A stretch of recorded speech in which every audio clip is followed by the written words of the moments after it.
thank you for watching. It's time for talk. Each evening at this time, Monday through Friday, Rosemary interviews local personalities and others who bring items of interest to this community. Time for Talk is a community betterment service designed to cooperate with our local community betterment program. And now, it's time for Talk. All right, we've tried to keep you abreast of what's going on out here with Frey, and Butch Knuckles is the boss, I guess. Can I just call you boss? Is that all right? I suppose so. Tell me now, you've enclosed this and put a lot of concrete up. Tell me what the next step is. Okay, well, what we'll have right here, this will be the load docks. There's 11 load docks right there, and that's the hole you see there is for the levelers, you know, to match your trucks. Then this area right here, you see the opening there, that'll be a drive-through. It'll be. So you're going to really cut that out? Yes. Yeah, there'll be a large door. There'll be a 20-foot wide door right there. Trucks will go right in. Trucks will go in right here and go out the other side. Okay. All right, we're going to catch you later and see what else you're up to. We'll still be here. All right, thank you. Thank you. Frey Farms. Frey Produce is fine. Frey Produce, and we came up, and what I do is I say, is there any fry here? And they'll look around, and whichever boy is here, whichever man is here. And today we have John. Now, you've met John before. Are you head man of construction? One of many, yes. One of many. One of how many? There's 5 of us. 5? Yep. 5 boys? 4 boys and 1 girl. Okay, all right. And there are a lot of, the tractor's doing what? That particular tractor is, he's building a berm so that the water from the field doesn't come into the building. And so we're trying to You're built in a low swag here, aren't you? Yeah. And you've put how many loads of dirt out there? I saw at least 400. Well, there's probably about 900, going to be 1,000 inside the building. Really? I thought I was exaggerating. No. Really? 1,000 loads? Yeah. And then we got to bring this dirt up around here, up to the concrete floor that's inside. So we still got another 4 foot of dirt to bring up, and then that's going to come out to about a 75 foot, and there'll be a slope up to that 4 foot. Okay, now. And that's going to take about half as much dirt. Well, have you got time to give us about Sure, and I'd let love us to. just look inside at what's going on? Now, explain to me what all this big concrete abutment is doing here. These are a couple dry docks, and that's where materials, packaging materials that will come in for what we're going to place our corn and what we're going to place our cantaloupes and watermelons into. So that'd be like cartons of cantaloupe bins, wire-bound corn crates, RPCs, returnable plastic containers. Okay. We'll be bringing in packaging mainly, and pallets. That will be a pallet dock. Okay. And so this is more of a dry area where we'll be bringing in packaging. Now, will farmers be bringing in truckloads of things? Will they come in like that to you from farms around? Well, they won't on a semi. They may be on a trailer or yes. Yeah, or of some sort. Bring in a trailer of what they are. Right, and then we'll have lines, conveyor lines that they'll pull up their equipment next to and unload their product onto like a little conveyor on the outside of the building. Do you have any idea how much acreage, how many acres of produce will be coming in? Do you know that yet? Tentatively, we've got scheduled between 300 and 400 acres of cantaloupe, 400 acres of watermelons, 400 to 500 acres of sweet corn. And depending on weather and those issues, that is going to end up determining exactly how many we come. But those are pretty good estimates. Okay. All right, now I see a lot of pipes sticking up through the ground over there. What's going to be this area right here will be employee restrooms, hand washing stations, hydrants, and men and women's restroom. And beyond that, in that other corner, that will be some offices, and those additional pipes will be so that office. corner's for offices, restrooms, whatever. Yeah. Okay. All right. Now, what's going on back here with all of these? I can show Yeah. you. This right here is a drive-through. Don't you kid me, that's a hole in the wall. There'll be a nice sized door there that'll let equipment come in and out. So doors will be here. This is the height. This is my working floor, yep. Okay. And down there, that's still built up, but we're saving that as our last fill. But that will be up to this height too. Mm-hmm. So that's another several hundred loads. Well, maybe 50. We've got the majority of what we've got in here now. Now we've got base rock coming in. Concrete's going to fill up a lot of that area. All right. So over here we'll be packing watermelons that come in from the field through a conveyor off of each side of the conveyor over in this area.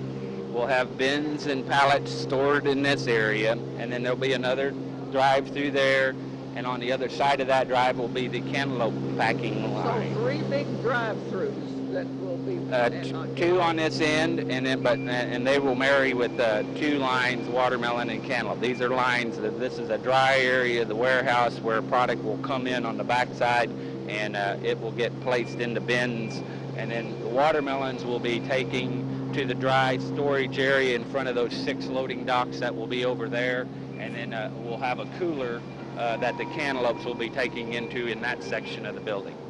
Okay.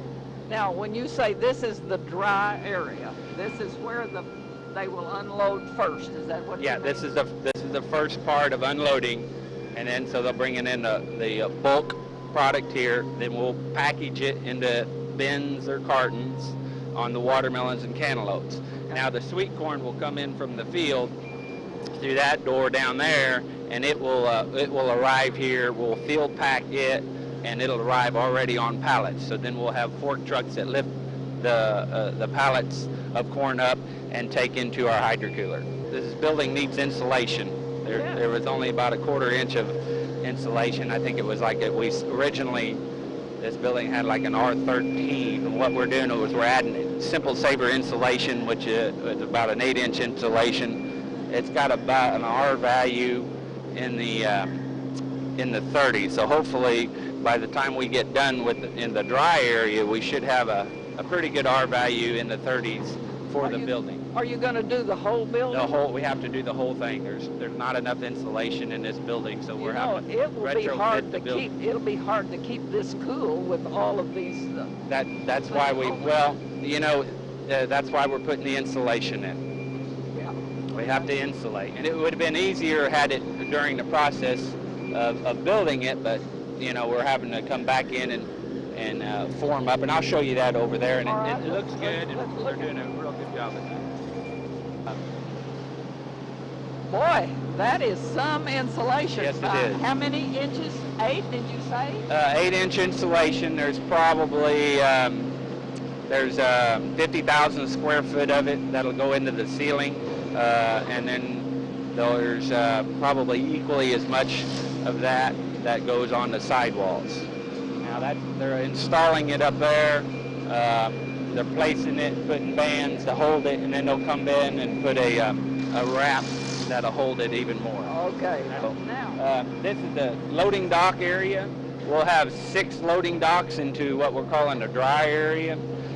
So that's where like watermelons and dry material, dry product will come in and out. And then over here, this is basically, right here will be a cooler wall. Right here, this is going to be a wall. It's going to be a 4-inch paneled cooler wall.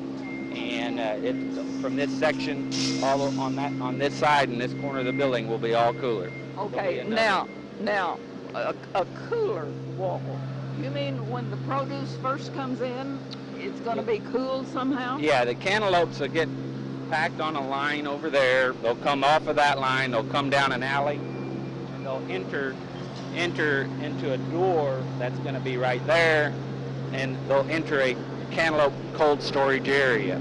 And there's basically 2 coolers here, one for corn, one for cantaloupe. All right, so you are anticipating corn and cantaloupes at the same time. Yes, ma'am, and watermelons. We're going to be... And watermelons. Watermelons will be packed over there, going staging over here. Around here. Cantaloupes will be coming packed over there, brought down this direction and enter the cantaloupe cooler there. And this is the corn cooler. Now the corn... Right. Now, corn cooler. You're talking about ears of corn with shucks on them. Yes, ma'am. I see concrete forms already. Yep. What have you got? Now this is a corn hydrocooler, and what a corn hydrocooler does is we want to bring the corn in from the field as quick as we can and get it cold. Fairly early morning. Right. Well, or yes, ma'am. Preferably by 2 o'clock in the day, we should have all our corn picked that we're going to pick for the day. Okay. We're going to bring that corn in, and as soon as it hits our warehouse, we're going to put it on this hydrocooler. Now we're going to stack those pallets on top of this hydrocooler. There'll be a grating, a stainless steel grating, and inside that hydrocooler there'll be water circulating around. And once we stack the pallets on it, we'll flip a switch, and water will create a waterfall from about 5 foot from the ceiling. Will create a waterfall, and it will rain down ice cold water, 34-degree water over that corn. And what we're trying to do, as it's on top of these pallets. Yes, ma'am. You're gonna have it rain on the pallets, 34-degree suspended water. over the hydrocooler. And where are you gonna have? What are you gonna have up there? That's gonna a mist thing, a thing that's gonna just let it. Some 6-inch pipes with holes drilled on top of them that shoot the water up in the air, and whenever it falls down, it creates rain. We've got to see this. Oh man, we've got to see it rain 34-degree water in July inside this building. You're not going to be able to keep these workers that are sweating in 110-degree stuff out of here. Actually, the doors, whenever we're opening the doors of these coolers, in combination with the cooling that's escaping from the cooler kind of getting into this part of the area, it's going to create a really nice environment for the workers to work in, because the cooling from the coolers that escapes from the coolers while we got the doors open, plus the added insulation we have in the ceiling. We may all want to move in out here. This is really going to be, that's going to be a sight to see. Yeah. I want to see the water lines. I want to see it really work when you get it. It's going to be a sight to see, and I'm looking forward to showing it to you. When do you anticipate your first load of anything coming in? You know, it's all up to Mother Nature, but we're targeting around the middle of June, so we will have 4th of July sweet corn here. Okay. Well, this is amazing. This is amazing, and to hear about that, only the corn gets cooled with this. With the water, yes, ma'am. Hydroflume, did you call it? It's hydrocooler. Hydrocooler. Yeah. So what we're trying to do with the corn is the corn, once you pull it from the stalk, the sugars in the corn, the sweet corn, starts to turn to starch, and so we have to stop that process as quick as possible. And the only way to stop sugars from turning to starch in corn is reducing the temperature of it right away. So if you had a garden and you were picking your sweet corn, it's recommended to get that in your house and cool down as quickly as possible, like clearing out your sink, putting ice in it and water, and taking that corn and putting it in your sink. And then once you leave it sit there for about an hour or so that corn, you bring the temperature of that corn down to 38, 36 degrees. And then what that does is it suspends the process for the sugars turning into starch. Then you take that out and you put it in your crisper. That corn should stay as good as you shucked it off the stalk 2 weeks later, provided you did that style of cooling that corn. Now, of course, there's some maintenance that goes along with it. So whenever you take that corn every maybe 6 hours or 12 hours, you'll need to get the husk a little wet. You might want to bring it back and run it under some cold water and then put it back in your refrigerator, because the husk, when the husk dries out, that's also taking starches and sugars and turning them into starch. So you don't want to let that husk. That's why when you go buy a cooler in a store and you see they got the misters around the green veg, that's the sweet corn, and you see them misting, and sometimes they get a little wet and they're on automatic timers. Well, that's what's going on. Those stores, those grocery stores, are trying to keep the outside of the husk of that corn moist so it doesn't inevitably take those sugars and turn them into starch. So what we're doing here is a larger process of that situation. We're bringing the corn in, we're hydrocooling it, and we're putting a high volume of water over it so it decreases the temperature really quick down to a level for which the sugar doesn't rapidly turn to starch. And then we stage it into our cold room, and before it goes out onto a truck, you know, if we have to store it for a little time, we'll come in and we'll sprinkle it with some water just so that we keep the husk wet. And before it goes onto a truck, we'll put ice on top of the pallet, and that ice in transit, it might take 1 day or 2 days to a distribution center. Once we put the ice on top of the pallet, in transit that ice will melt and create a little mini micro rainfall on top of it, and so that's again the cooler that it's hauled on is maintaining a 34 to 36 degree temperature, plus it's getting a little rainfall in transit, and the distribution center receives that corn in, then they ship it out to their stores, and that's how we're able to get customers fresh sweet corn, is by maintaining that cold chain. Okay. All right, now see what you've learned today with Time for Talk camera.